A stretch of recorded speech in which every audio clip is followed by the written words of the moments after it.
Chase here. So this is episode 2.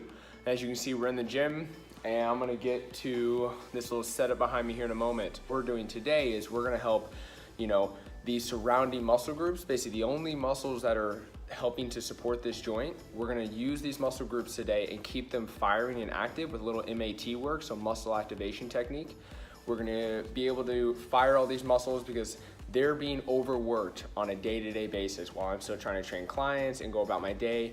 These are the only things supporting this joint now. Since those ligaments have been torn, these are being overworked throughout the entire day. So, you'll start getting intercostal pain, which are the muscles in between your rib cage. You'll start getting pec minor, pec major, deltoid, infraspinatus, your scapula, trap, rhomboid.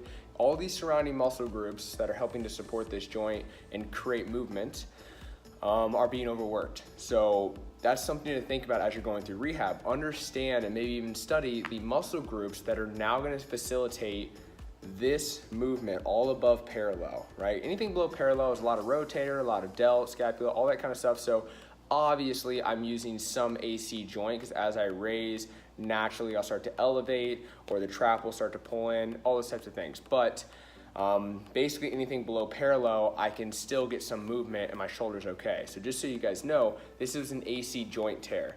So it's where my clavicle attaches to my scapula. Those two ligaments that help that create that attachment tore completely. So my clavicle is just kind of floating here now. So it's an AC joint tear. It's a pretty common injury with explosive athletes. It's just when basically you take a direct blow to the shoulder, and usually people break their clavicle when this happens. I was lucky and didn't, just lucky, and toward the AC joint. Today we're gonna do a little bit of movements. I'll make sure and kind of time lapse this because everything I'm doing today is very little pressure. It's like maybe 10 to 15% of force. And I'm working through all these different angles, right? External rotation, neutral, internal rotation, and then through these movements, we'll be working on, obviously it'll be by my side, we'll work on, lateral movement, front, rear, adduction, abduction, all that kind of stuff. So again, today I'm just working on some pec minor, pec major, deltoid, and a little bit of trap. We may get to rhomboid. We'll just kind of see how retraction feels. If it's too tight, too much pressure, then we won't do that today. So here we go, guys. When you start your PT, always obviously, again, listen to the protocol of your PT.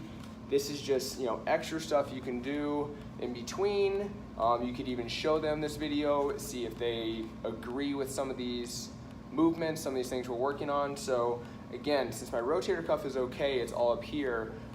Whenever due to gravity, it starts to want to pull on my shoulder, so it can create some pressure here. So again, if just being in this position causes you pain, then this is too early for you. Luckily, when I take this off, I feel okay. There's no pain. So we'll work through some, honestly, just elbow flexion and elbow extension.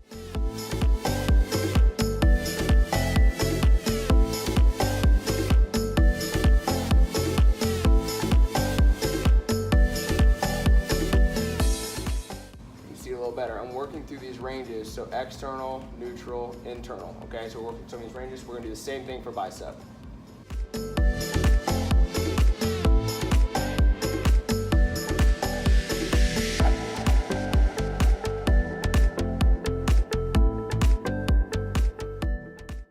All right, guys, so as you saw there, same thing, right? Neutral position, external rotation, internal rotation. So also, you might have noticed I touch the muscle while I'm doing it. If I have the ability, it's like triceps a little harder. It's like trying to reach back here. But if I'm able to touch the muscle I'm trying to activate, so like my pec minor, pec major, I always try to touch it.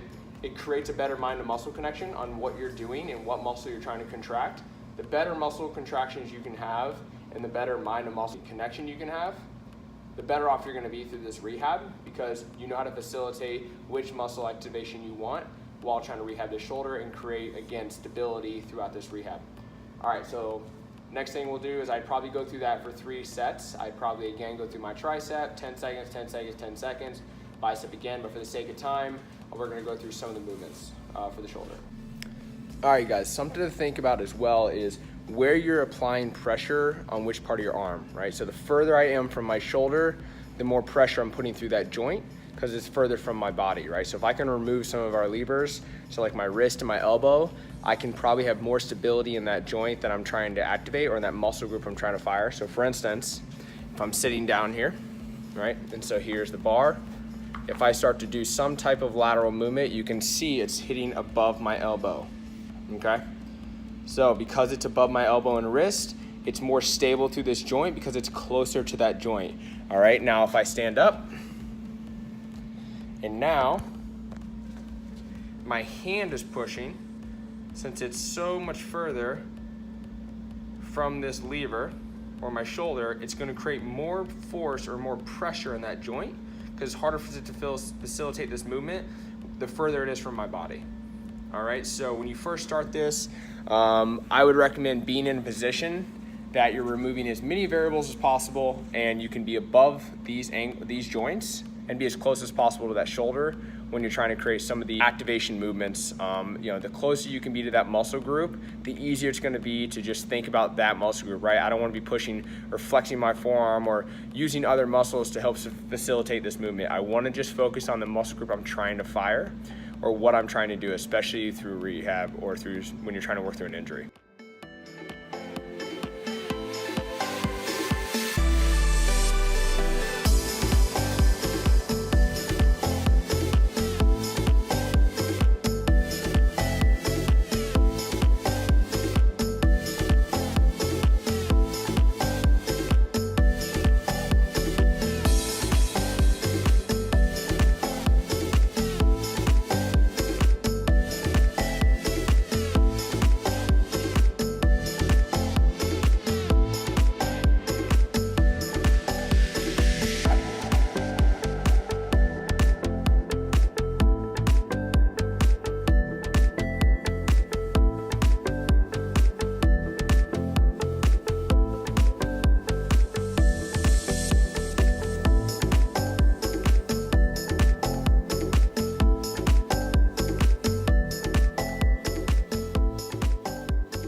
Woo! This is fun stuff, I know.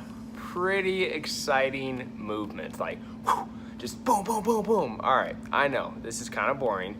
Trust me, I know it's tough mentally. You're like, what am I doing? I was doing shoulder presses, push-ups, burpees, handstand push-ups, running, all these things, and I'm sitting here pushing with like 15% effort against a freaking bar or a stationary object.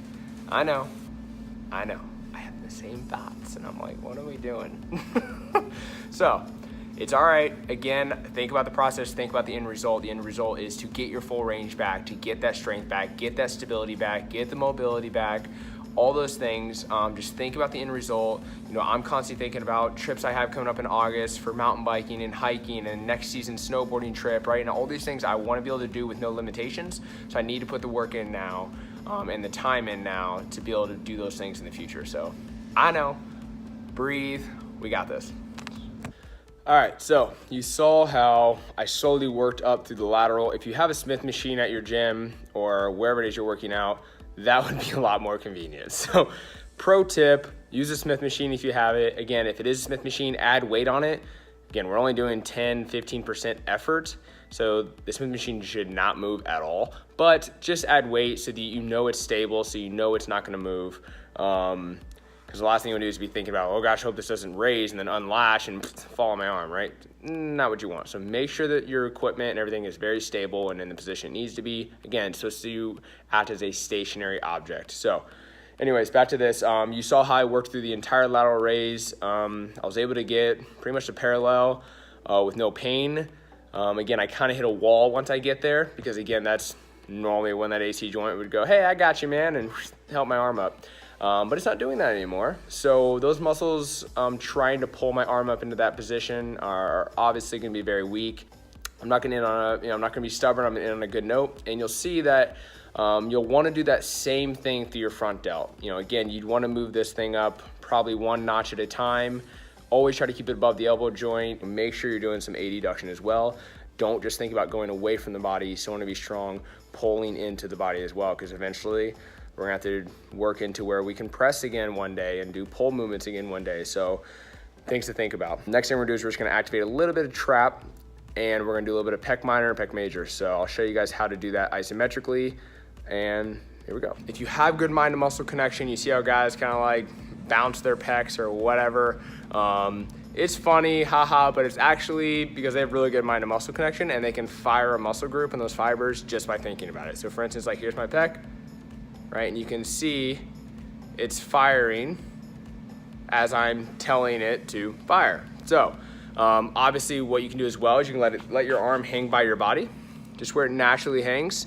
So you're not gripping anything, you're not using any type of rotator by trying to lift your arm forward or back or laterally. You just kind of let the arm hang where it wants to hold naturally, and then kind of just pull in very lightly into the thigh.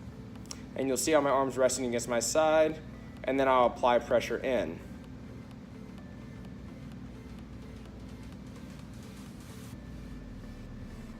As I apply pressure in, my pec's going to activate. We'll do a nice isometric hold as I'm sitting here activating my pec. Again, I'm in a neutral position. So here I am, here's my hands. We'd want to work through external rotation and then apply that pressure in and then activate the pec. And then we do the same thing for internal rotation.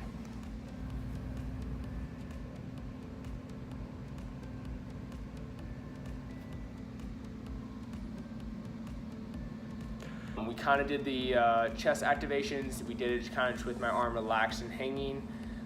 You can also do it, kind of bend your elbow, let it rest on your leg so your arm is supported. And same thing, you can put your fist here, your hand here. Again, it's just very light pressure, and it kind of creates some of that internal, or again, driving the elbow into your side.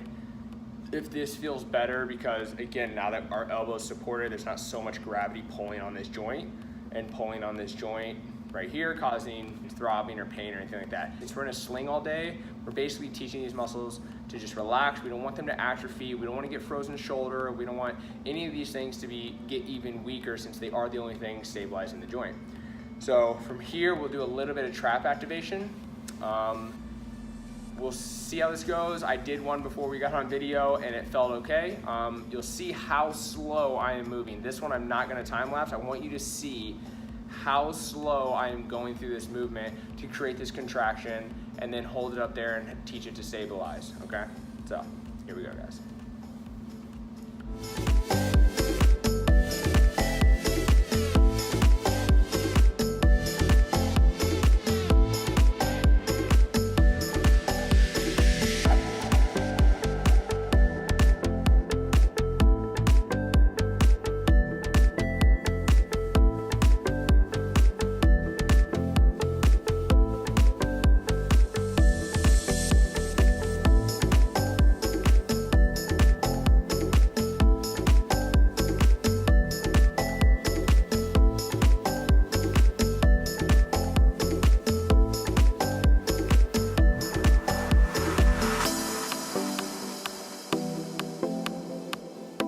Sure you saw my shoulder shaking, and that's just because this muscle is usually being assisted by some ligaments helping it make that movement or create that elevation.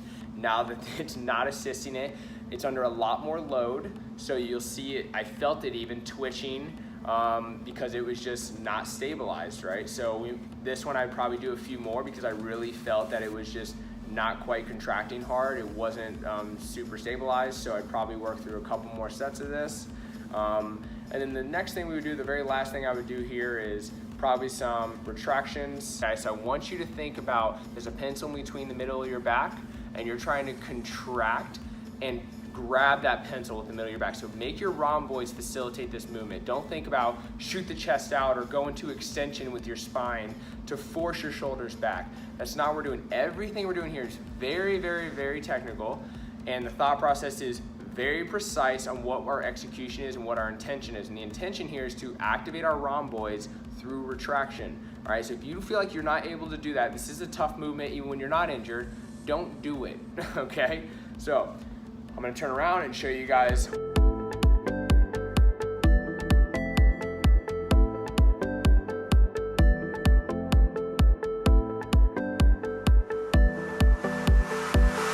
All right guys, so when I just did that movement, again, you'll see I had kept the shoulders neutral or depressed. I wasn't really forcing them down because again, that doesn't feel good, trying to depress and really activate my lat.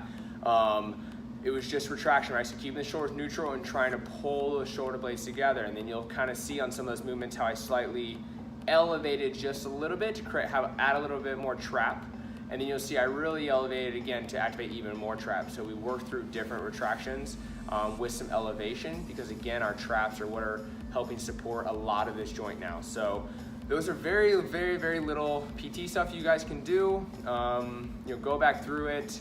Just let me know if you have any questions at all. Again, we're building this because I want you guys to know if you are injured now, I'm feeling your pain, I get it, I understand, I know it's tough. I also want to cover that, if you're afraid to take on an adventure because you're afraid of being injured, trust me, you can be injured doing anything in life. You might as well be doing something really awesome and have a kick-ass story just in case you do get hurt.